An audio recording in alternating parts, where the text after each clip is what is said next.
Twirling je poměrně mladé sportovní odvětví. Spolu s gymnastikou se v prostorách tělocvičné jednoty Sokol Vysočany vyučuje od roku 2019 a po 3 letech provozu díky rostoucímu zájmu o tento sport vzniká zápisem do spolkového rejstříku Česká twirlingová škola.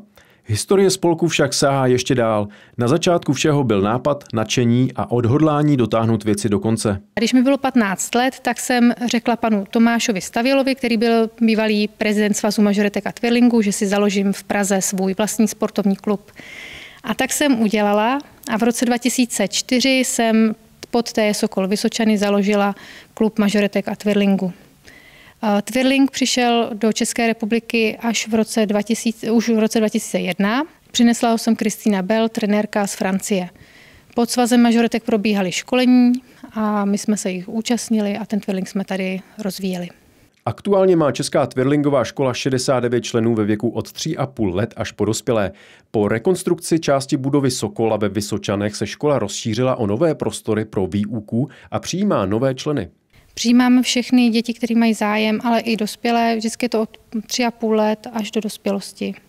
Ze všech regionů, už to není jenom Praha, ale ze všech regionů České republiky. Zájemci jsou přijímáni bez rozdílu. Žádné zkoušky podstupovat nemusí. Ve škole jsou pak rozděleni dle věku a později také podle toho, jaké mají pro tento sport vlohy a ambice. Sportovcům se věnuje 10 interních profesionálních trenérů s dlouholetou praxí a také fyzioterapeut. Twirling je vlastně propojení tance, baletu a gymnastiky s twirlingovou hůlkou a ta hůlka je vlastně, dejme tomu, kovová tyčka a na konci jsou 2 gumové kuličky, aby vlastně, když vám to třeba spadne, tak aby vás to jako ta tyč přímo nebouchla jako do očí nebo nevypíchli jste si oči a vlastně mi to vlastně bylo vyvážené. Náročný sport to určitě je, zase záleží, jestli to chcete dělat jako koníček nebo až vrcholově. Já osobně závodím vrcholově, takže to obnáší 6 až 7 tréninků týdně, co se týče jako twirlingu, takže s hůlkou, pak samozřejmě nějaká ta gymnastika, jak jste tady taky už viděli, balet, tanec, protahování a co se týče práce dětí, tak tam si myslím, že si hlavně k tomu musíte najít vy tu lásku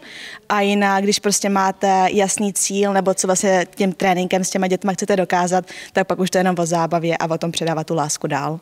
A na tréninkách se primárně zabýváme protahováním, posilováním, kompenzací, flexibilitou a akrobatickými prvky. Tak s holkami trénuji 1 týdně, vždycky na 2 hodiny. Práce prostě s dětmi vždycky je prostě plná radosti a toho spontánního dětství, takže nás to baví.